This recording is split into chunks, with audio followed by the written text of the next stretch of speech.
Hello दोस्तों, क्या हाल है। आज फिर से हाजिर हैं लेकर यूपी की 25 बड़ी और जबरदस्त अपडेट, ताज़ा जानकारियां और वो ब्रेकिंग खबरें जो आपके लिए बिल्कुल काम की होने वाली है। चाहे आप आम आदमी हो या खास, अमीर हो या गरीब, बच्चे हो या बुजुर्ग, आप सबके लिए आपका DLU न्यूज चैनल खबरें लेकर आ गया है। तो देर किस बात की, फटाफट वीडियो में आगे बढ़ते हैं और सबसे पहले कौन सी खबरें खास होंगी वो देख लेते हैं। यूपी के युवाओं के लिए एक बड़ी घोषणा आने वाली है। ये खबर सुनकर कई लोगों के चेहरे खिल उठेंगे। गोंडा समेत कई जिलों में एक ऐसा मामला जिसने शिक्षा मित्रों को चिंता में डाल दिया है। आखिर वजह क्या है? उत्तर प्रदेश में निवेश को लेकर सरकार का बड़ा कदम। अब की बार कुछ जिलों की किस्मत बदलने वाली है। गाजीपुर से आई एक दिल दहला देने वाली खबर। एक छोटी सी गलती ने छीन ली जिंदगी। मुख्यमंत्री ग्रामोद्योग योजना से जुड़ी नई जानकारी। जो लोग लोन का इंतजार कर रहे हैं उनके लिए बड़ी खुशखबरी। और आखिर में सुनिए जगत गुरु रामभद्राचार्य का वो बयान जिसने राजनीतिक गलियारों में हलचल मचा दी है। तो दोस्तों, ऐसे ही पूरी 25 खबरों को विस्तार से देखेंगे। लेकिन वीडियो में आगे बढ़ने से पहले अगर अभी तक आपने इस वीडियो को लाइक और चैनल को सब्सक्राइब नहीं किया है तो अभी करें। और इसके साथ ही कौन सी खबर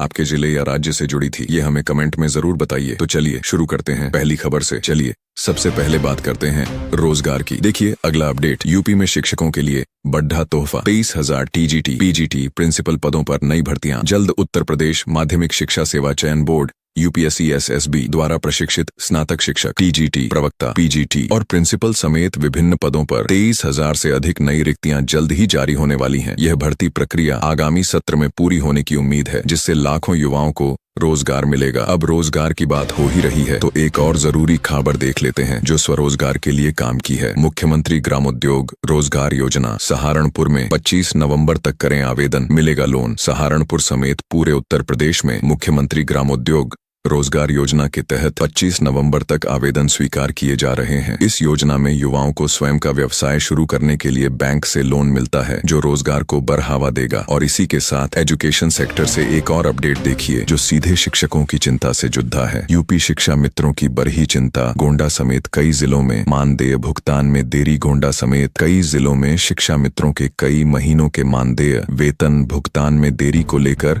एजुकेशन फ्रेंड्स यूनियन ने अपनी चिंता जताई है। यूनियन ने प्रशासन से गुहार लगाई है कि बकाया भुगतान तुरंत जारी किया जाए। चलिए आगे बढ़ते हैं और अब बात करते हैं योगी सरकार के बड़े फैसलों की। देखिए अगला अपडेट, योगी सरकार का नया पायलट प्रोजेक्ट। लखनऊ में आम की पैदावार और क्वालिटी सुधारने की तैयारी किसानों के लिए बड़ी खबर। योगी सरकार ने लखनऊ में आम की गुणवत्ता और पैदावार को बेहतर बनाने के लिए माली मालिन कार्यक्रम के तहत एक पायलट प्रोजेक्ट शुरू करने का फैसला किया है। विशेषज्ञों की मदद से आम के पौधों की देखभाल और कीट नियंत्रण पर ध्यान दिया जाएगा। कृषि से जुड़ा एक और अपडेट देखिए जो फूड प्रोसेसिंग सेक्टर को बढ़ावा देगा। यूपी में फूड प्रोसेसिंग को मिलेगा बढ़ावा। 250 करोड़ DH रुपए से अधिक के 35 प्रोजेक्ट्स को मंजूरी। उत्तर प्रदेश सरकार ने 250 करोड़ DH रुपए से अधिक की लागत वाले 35 नए फूड प्रोसेसिंग प्रोजेक्ट्स को मंजूरी दी है। इससे हजारों लोगों के लिए रोजगार के अवसर पैदा होंगे और किसानों को उनकी उपज का बेहतर दाम मिलेगा। अब प्रशासनिक और मानवीय राहत से जुड़ा अगला अपडेट देखिए। बहराइच नाव हादसे के पीड़ितों को CM योगी ने दिया 4 लाख का चेक। 1 माह में पुनर्वास का वादा। बहराइच में सरयू नदी में हुए नाव हादसे जिसमें कुछ लोगों की जान चली गई थी के बाद मुख्यमंत्री योगी आदित्यनाथ ने पीड़ित परिवारों से मुलाकात की। उन्होंने मृतकों के परिजनों को 4 लाख रुपए का चेक सौंपा और साथ ही यह भी सुनिश्चित किया कि 1 महीने के अंदर अंदर उनके पुनर्वास की व्यवस्था की जाएगी। और देखिए स्वास्थ्य के मोर्चे पर एक गंभीर खबर। गाजीपुर में बद्धी लापरवाही। झोला छाप डॉक्टर के इलाज से नवविवाहिता की मौत। 5 महीने पहले हुई थी शादी। गाजीपुर जिले में एक झोला छाप अयोग्य डॉक्टर की लापरवाही के कारण महज 5 महीने पहले शादी करने वाली एक नवविवाहिता की मौत हो गई। परिवार ने अस्पताल और डॉक्टर के खिलाफ FIR दर्ज कराई है। प्रशासन को सख्ती दिखानी होगी। चलिए अगली खबर देखिए जो सीधे छात्रों और बोर्ड परीक्षा की तैयारियों से जुड़ी है। यूपी बोर्ड परीक्षा 2024 फिरोजाबाद में शुरू हुई। केंद्रों के निर्धारण की कार्रवाई। स्कूलों से मांगी गई जानकारी। यूपी बोर्ड के छात्रों के लिए बड़ी अपडेट। आगामी बोर्ड परीक्षा 2024 के लिए परीक्षा केंद्रों के निर्धारण का काम फिरोजाबाद में शुरू हो गया है। जिला विद्यालय निरीक्षक ने परीक्षा केंद्रों के लिए स्कूलों की मूलभूत सुविधाओं जैसे CCTV फर्नीचर की जानकारी मांगी है। परीक्षा केंद्र से जुड़ा एक और बद्धा नियम देखिए जो अब 2026 की परीक्षाओं पर लागू होगा। यूपी बोर्ड परीक्षा 2026 के लिए भी नीति लागू। हाई स्कूल इंटर के केंद्र निर्धारण के लिए शर्तें तय। यूपी बोर्ड ने हाई स्कूल और इंटरमीडिएट परीक्षा 2026 के लिए परीक्षा केंद्र निर्धारण नीति को लागू कर दिया है। इस नीति में केंद्र बनने के लिए स्कूलों को कई सख्त मानक पूरे करने होंगे, जिससे नकल पर पूरी तरह रोक लग सके। और देखिए, छात्रों की बात हो रही है तो यह खास बार वाकई चौंकाने वाली है। मुरादाबाद के छात्रों का कमाल, सोलर पैनलों की दक्षता बढ़ाकर लाखों रुपए बचाएगा। उनका प्रोजेक्ट, मुरादाबाद के कुछ छात्रों ने एक ऐसा अनोखा सोलर पैनल प्रोजेक्ट बनाया है जो पैनलों की दक्षता, एफिशिएंसी को बढ़ाकर बिजली की बचत करेगा। इस कम लागत वाले प्रोजेक्ट को स्थानीय स्तर पर लाखों रुपए बचाने की क्षमता के लिए सराहा जा रहा है। चलिए अब बात करते हैं कुछ राजनीतिक और धार्मिक बयानों की जो आज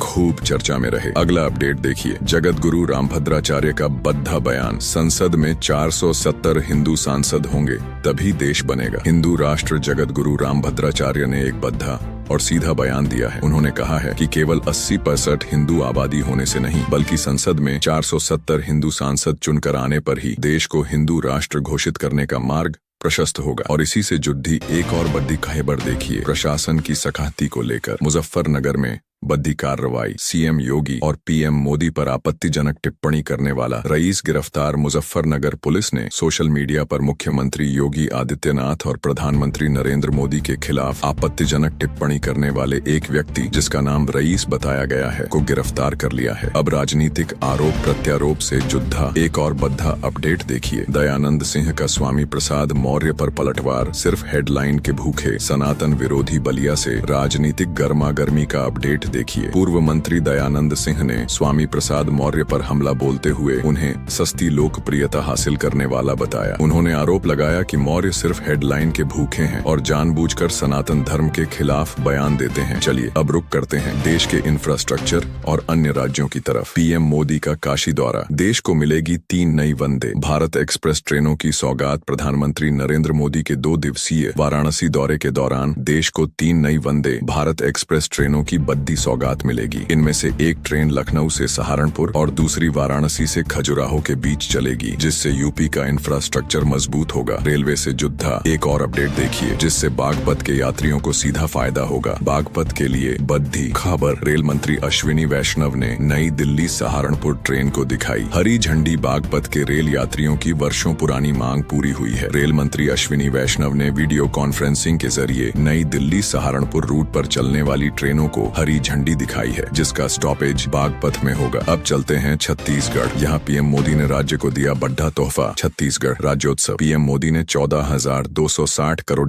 रुपए की विकास परियोजनाओं का किया ऐलान। छत्तीसगढ़ राज्योत्सव के मौके पर प्रधानमंत्री नरेंद्र मोदी ने राज्य को बद्दी सौगात दी। उन्होंने 14,260 करोड़ रुपए की लागत वाली विभिन्न विकास परियोजनाओं का शिलान्यास और लोकार्पण किया। और देखिए, छत्तीसगढ़ में महिलाओं के लिए बद्दी योजना, महतारी वंदना योजना, जगदलपुर की 35,000 महिलाओं के खातों में पहुंची सम्मान निधि। छत्तीसगढ़ में चल रही महतारी वंदना योजना के तहत जगदलपुर, बस्तर की 35,000 से अधिक पात्र महिलाओं के बैंक खातों में सम्मान निधि की राशि सीधे जमा कर दी गई है। आखिर में सोशल मीडिया पर चल रही एक वायरल कहसबर की सच्चाई जरा ध्यान से सुनिए। फैक्ट चेक, तपन परमार की गिरफ्तारी का वायरल वीडियो यूपी पुलिस का नहीं, यह गुजरात का है। सोशल मीडिया पर तपन परमार की गिरफ्तारी का एक वीडियो वायरल हो रहा था, जिसमें इसे यूपी पुलिस की कार्रवाई बताया जा रहा था। लेकिन फैक्ट चेक रिपोर्ट के अनुसार ये वीडियो उत्तर प्रदेश का नहीं बल्कि गुजरात पुलिस का है। तो दोस्तों, ये थी आज की कुछ महत्वपूर्ण खबरें और जानकारियां जो आपके लिए बेहद उपयोगी साबित हो सकती हैं। ऐसी जानकारी आपको शायद और कहीं एक साथ न मिल सके, इसलिए रोज की ताजा खबरों के लिए हमारे चैनल को सब्सक्राइब जरूर करें और वीडियो को लाइक नहीं किया तो लाइक करें। साथ में अपने जिले का नाम कमेंट में लिखें ताकि आपके जिले से जुड़ी हर जानकारी आप तक पहुंच सके। धन्यवाद। जय हिंद, जय भारत।